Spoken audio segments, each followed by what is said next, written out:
Assalamualaikum dan salam sejahtera. Saya Wan Ansya Afia binti Wan Muhammad Rizam dari S3 Channel. Dari sekolah untuk dunia. Hari ini S3 Channel berpeluang untuk merakam satu program motivasi tahap 2 anjuran unit bimbingan dan kaunseling. Program seumpama ini sangat penting untuk membantu murid tahap 2 menanam semangat baru dalam belajar dan melangkah lebih yakin menuju kejayaan. Teruskan bersama wartawan kami, Aira Nuliana binti Muhammad Asri. Saya kini berada di Dewan Seri Cermelang untuk berkongsi intipati semangat baru langkah jitu. Itulah kita sama-sama kita memuji-muji kepada Allah, ya. Sama-sama dengan semangat.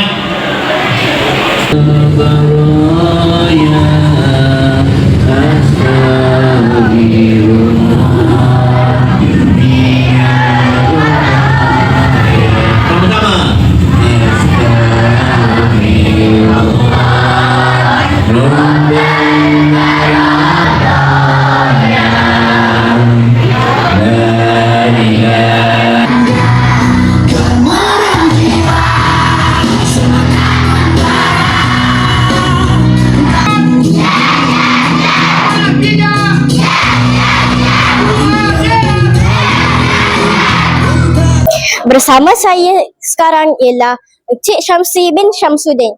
Terima kasih kerana sudi bersama kami di S3 Channel. Terima kasih kerana sudi menjemput untuk berkongsi ilmu untuk SK Sura 3. Apakah perkara pertama yang murid perlu ubah untuk menjadi bersemangat dalam belajar? Yang pertama tadi kita tekankan kena bersemangat tu sikap lah, ya. Sikap tak ambil peduli. Jadi datang sekolah kena ada matlamat baru bersemangat, ya. Bila bersemangat kita akan buat dengan bersungguh-sungguh. Terima kasih. Sama-sama.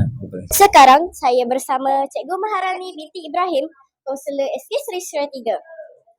Cikgu, Ya. apakah matlamat utama program motivasi ini? Terima kasih Adik Aira. Jadi tujuan kita pada hari ini motivasi tahap 2 ialah supaya nak meningkatkan semangat dan juga motivasi dalaman murid-murid, khususnya untuk peningkatan dalam pelajaran murid-murid khasnya. Apa pendapat awak tentang program motivasi ini? Pendapat saya program ini sangat bagus. Apa pendapat awak tentang program motivasi ini? Pada pendapat saya, program ini baik untuk mengubah sikap murid-murid untuk menjadi cermelang. Terima kasih. Sama. Usaha, tangga kejayaan. Siapa berusaha akan berjaya. Sekian daripada kami di S3 Channel. Bye.